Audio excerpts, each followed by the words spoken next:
Igitondo cyiza mwese mukurikiye Menya News TV Rwanda, tuzindutse tubasuhuza tubifuriza amahoro y'Imana no guhaha mu karonka.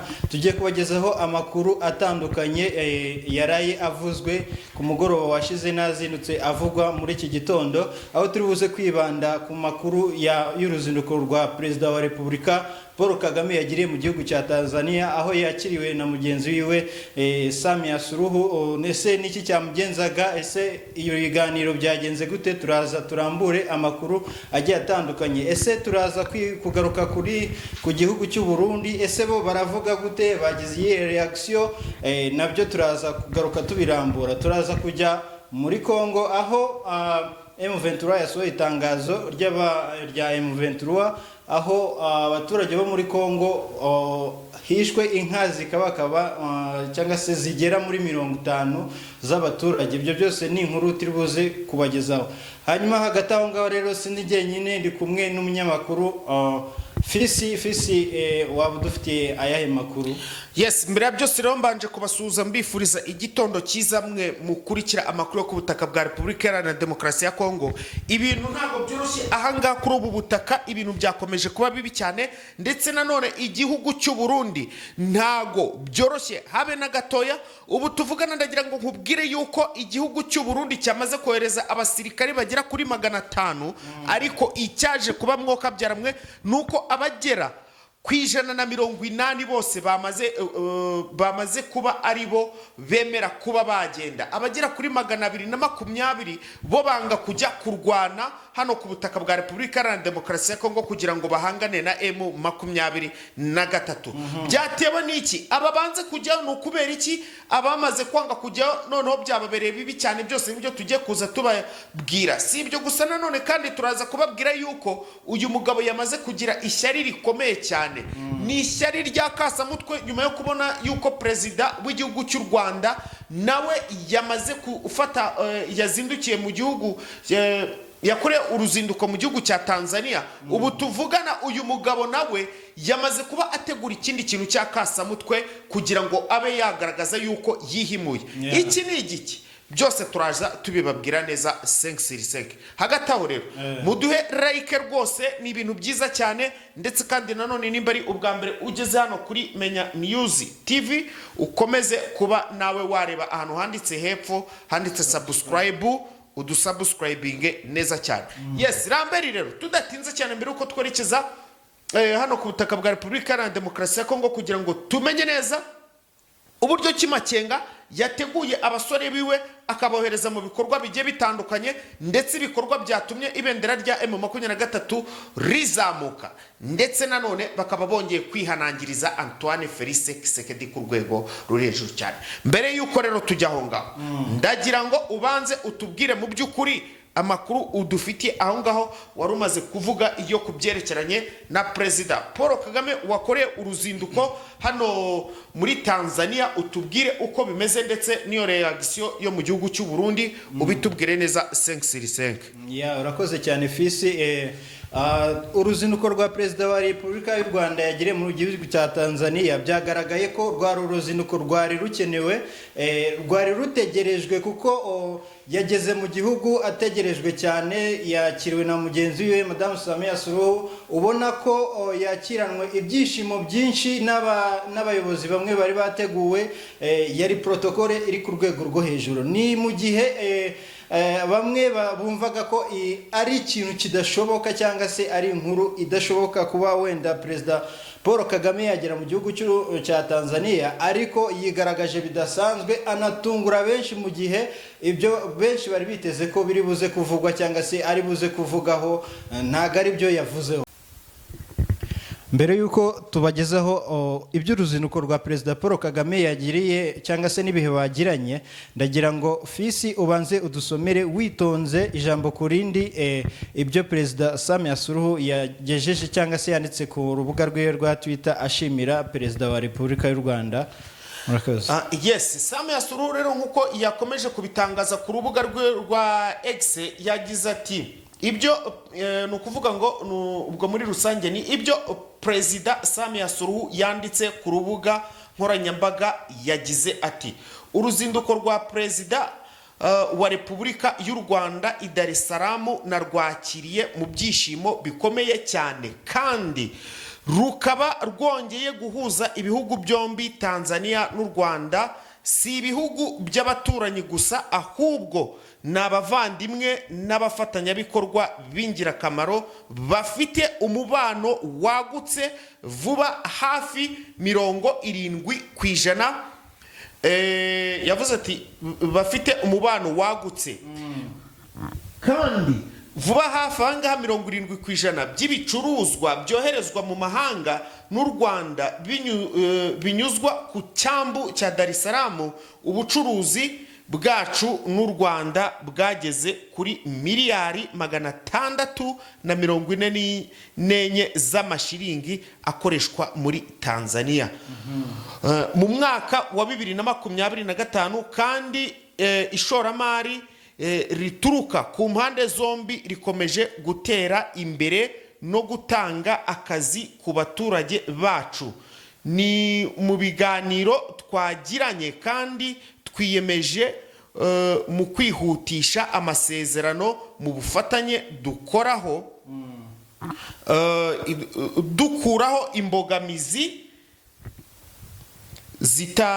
zitarizi imisoro gusa, tukanakomeza guteza imbere ubucuruzi n'ishoramari ndetse no gushora imari mu by'ubwikorezi n'ububiko bw'icuruzwa n'itumanaho n'ingufu zizewe. Byongeye tuzakomeza gushimangira umutekano n'ingabo ndetse no mu by'umutekano w'akarere n'isi muri rusange. Samia Suluhu yasoje agira ati twishimiye kongera kwakira nyakubahwa Perezida wa Repubulika y'u Rwanda. Iri ni itangazo nyine yashyize hano ku rubuga rwe rwa X.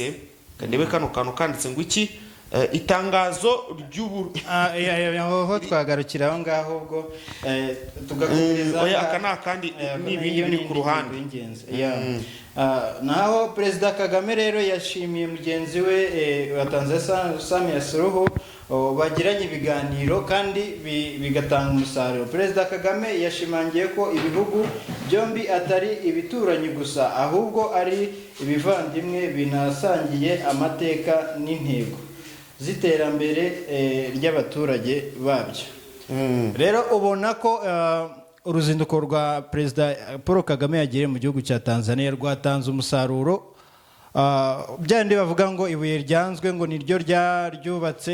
Ubona ko Perezida Paul Kagame kabisa uruzinduko yagiriye muri Tanzania surwiwe gusa, ahubwo n'urw'abaturage b'abanyagihugu b'u Rwanda ndetse na Tanzania, kuko ubona ko byinshi byari bikomeye. Bavuze uburyo ku bijyanye n'ibikomoka kuri peteroli byazaga biturutse muri za Uganda, biturutse muri Kenya bigaca muri Uganda bigahinguka mu Rwanda, ariko bavuze ko biramutse biciye muri Tanzania ku cyambu cya Tanzania cyangwa se amafaranga yatangwaga yagabanukamo 1/2. Usanga n'imisoro yahita yuko igabanuka, ibiciro by'ibiribwa byari bihenze cyane cyangwa se bihende abaturage byagabanyuka. Essence yari imaze kuva ku 1900 ikagera kuri 2930, nayo biritezwe ko yahita yuko ikubita ibiciro hasi bikamanuka bikajya hasi. Hanyuma rero abaturage cyangwa se abantu n'ibindi bihugu bituranye cyangwa se abantu twese muri rusange, cyane cyane abaturanyi, batungurwa nuko Paul Kagame akigera mu gihugu ibyo bari biteze ko biri buze kuvugwaho ntago ari byo byavuzweho, ahubwo haje kuvugwa ibijyanye n'iby'ubukungu. Sinzi wafisi uburyo ruriya rugendo wari urwiteze cyangwa se ibyavugiwemo nimba ari byo wari witeze. Yewe rega Perezida wacu ntago ajya ntungura, nako ntago ajya ntengura, ntago ajya ntenguha rwose, ahubwo akomeza kuntungura cyane ndetse agatungura n'abanyarwanda. Mu gihe Neva we ndetse na Kisekedi bari bazi ngo agiye kuvuga ngo ese ngo waje ku ruhande rwacu, ngo waritse ngo ingabo zawe ziri muri Kongo zikiyunga na M23, ibyo nibyo bari biteze. Yego. So hagati ariko rero we yaberetse yuko yigiye kwishakira uburyo cy'igihugu cye cyatera imbere, apana ibyo kujya kurwana. Arajya kurwana n'iki ko nta bantu afite n'abarwana hariya, ntago ari kurwana na Kongo, sari kurwana n'u Burundi, sari kurwana n'abandi, arajya muri ibyo zose bari gutekerezamo ibiki, ari kureba aravuga ati fisi araburaye cyangwa se ejo azaburaye, fisi ejo akeneye kuzajya iwabo Cyangugu, essence irimo irahenda, ese azagerayo gute kandi akazakora wenda gashobora kuba kavamo itike yajyayo ikabiraranya gute, ntagenda ngo ndebe uburyo ki essence yagira gute yagabanuka akabona amafaranga azamugeza iwabo.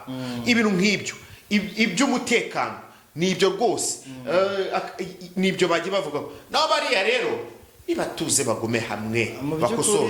Mu by'ukuri fisi ubona ko perezida wacu yatsinze amahanga icy'umutwe. Sinzi gusa Imana nyine yaramwitwiye kugira ngo akomeze atuyobore. Ubona ko afite mu mutwe hashoboye kandi arashobotse cyane mu by'ukuri. nkatwe abaturage nyumva ibyavugiwe hariya hantu nahise numva nishimye ku mutima, numva ko hari ibintu bigiye kumanuka mu biciro, tukoroherezwa, ama essence akabanuka, ibiribwa bikaboneka, cyane cyane ko rero bagarutse no ku mubano wo hambere, bagaragaza ko Tanzania n'u Burundi byahoze ari ibihugu bibanyi kandi by'ibishuti, ko nta mpamvu n'imwe yatuma bitagenderanira cyangwa se bitanoroherezanya. Ubishe ko bavuze ko bagiye kongera ibijyanye n'ibyambu byakoreshwaga muri Tanzania, imisoro iri hejuru bagiye kwigabanya. Bavuzemo no ku bijyanye na gare ya moshi, ku bijyanye ibijyanye n'ingendo n'ubundi kugira ngo borohereze bwa bugenderanire, ko hashobora kubakwa gare ya moshi iva za Tanzania ikomeza na za Uganda no mu Rwanda. Ibyo byose urumva ko hari amahirwe menshi ari kuza adusanga. Mu by'ukuri rero ngewe nashimira perezida wacu Paul Kagame ukomeza kutwitaho cyangwa se uturebera umunsi ku wundi.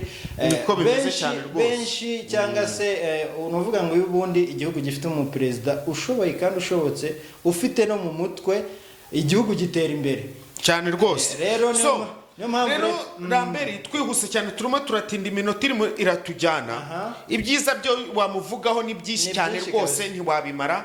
Reka dukomeze twihuta cyane rero reka twerekeze kuri General Sultan Makenga wateguye abasore biwe, akabwa ati basore banjye mumenye neza ko tugiye mu gihe cya kasamutwe. U Burundi burimo burohereza izindi ngabo nyinshi, Kongo irimo iritegura ku rwego ruri hejuru cyane. Rero basirikari banjye mwitegure, mumenye neza yuko icyo ari cyo gihe umwanzi yariteguye impande zose. Puezero bariteguye, ndetse nanone ahandi biteguye ni ahandi biteguye. Puezero bariteguye muri Prene Doruzizi baritegura, hano mu bice bya za Kamanyora na koza bya za Minembwe baritegura, muri za Rubero baritegura, muri za Masisi baritegura, Warikare na Kisangani baritegura, ibikoresho barabizanya, amadrone arabwati. Rero iki nicyo gihe. So rero hagata anga harimo akandi kantu yonge abwira abasirikare be ku ruhande babandi bakoresha udushoka no tuyuyuzo, arababwira ati bantu banjye mwebwe icyo mwakora namwe murakizi, imyitozo mwongere mukarishye mwijyane hejuru. So rero hagati aho rero reka nkubwire yuko nanone igihugu cy'u Burundi cyohereje abagera kuri 500, ariko 180 nibo bemeye kujya kurwana na M23, abandi baranga. Abagera kuri 16 bari bazanye icyo gitekerezo cyo kwanga kujyayo, bose igihugu cy'u Burundi cyabafashe kigira gute kirabafunga. Ndetse bivugwa yuko ngo hari n'abashobora kuba banapfuye, ariko bo byo ntago ndabimenya. Ariko mu by'ukuri byo abandi guhita wica abasirikare bose icyarimwe gutyo byaba ikibazo gikomeye cyane. Bityo rero ubu nukuvuga ngo bose bari kugenda babigira imitwe, amafaranga ari ku makonti yabo bayahagaritse, ndetse kandi nanone n'ibikorwa by'ubuvuzi n'iki byose, serivisi nkenerwa zibanze nazo bamaze kuzihagarika. Ndetse Vincent nkunganiho gatoya, urebye abasirikari bagiye kurwana muri Kongo bwa mbere, abagiye bagarutse, abaheze muri Kongo na n'ubu ngubu basaba kugaruka mu gihugu ariko igihugu kikaba cyarabihakanye. Nawe uri umurundi, uri umusirikari, uri umubyeyi, ntabwo wakwifuriza umwana wawe kuba yasubira muri kiriya gihugu, cyane cyane ko hariyo intare za Sarambwe cyangwa se abana b'igihugu bazi icyo barwanirira. Yes, inshingano ni ukuvuga ngo ubundi ibintu byatumye batajyaho propaganda yageraga iti hari benshi bacu bagiye bapfirayo ntibagaruka, hari n'abagarutse imishara yabo barayibambuye. So hagati aho rero nta mpamvu n'imwe yo kugira ngo twebwe tujyeyo, abandi bapfa kwemera baragenda kuko n'ubundi bazi ko ari ukwicwa. Hagati aho rero nk'uko nabibabwiye yuko uyu Neva nawe yamaze gukora ikintu cyo kwihimura. Ubu tuvugana nimba yabonye yuko perezida yagiye mu gihugu cy'abaturanyi nawe yese yerekeza he muri Gabo n'umugore we. Navuga ngo umugabo arazerera agira akaguru karekare. Muri iki cyumweru cyangwa muri uku kwezi nk'uko babwiye amaze kugenda ingendo zingahe. Ibi byose ni imitungo y'igihugu biri kugenda ipfapfana ipfubusa igira gutya, kandi ubona ko nta n'ikintu gifatika ari kujya kuzana, nta n'imikoranire ihari n'iki, ugasanga ni ibintu by'amafuti biri aho ngaho. Ntashobora ubuse Gabo yagiyemo bazafungura imipaka, ibicuruzwa bizajya biva Gabo bigere hariya na ryari kurenza uko yagafunguye umupaka w'u Rwanda n'u Burundi ibicuruzwa bikagira. Ntabwo wafungura umupaka mu mutwe hafunze, ntabwo niko bimeze cyane rwose, ubivuze neza. So hagati aho rero nuko uyu mugabo yagiye muri Gabo, ntumbaze ibyo yagiyemo ariko ndimo ndabikurura neza cyane, nshobora kuza kubibabwira ahandi kuri sheni yanjye nshishaho amakuru. So hagati aho rero reka mbashimire, mbifurize kugira igitondo cyiza, dusubire mu zindi update. Murakoze cyane kandi mwibuke kuduha subscribe na like. Imana ibahe umugisha. Muhaye murongo.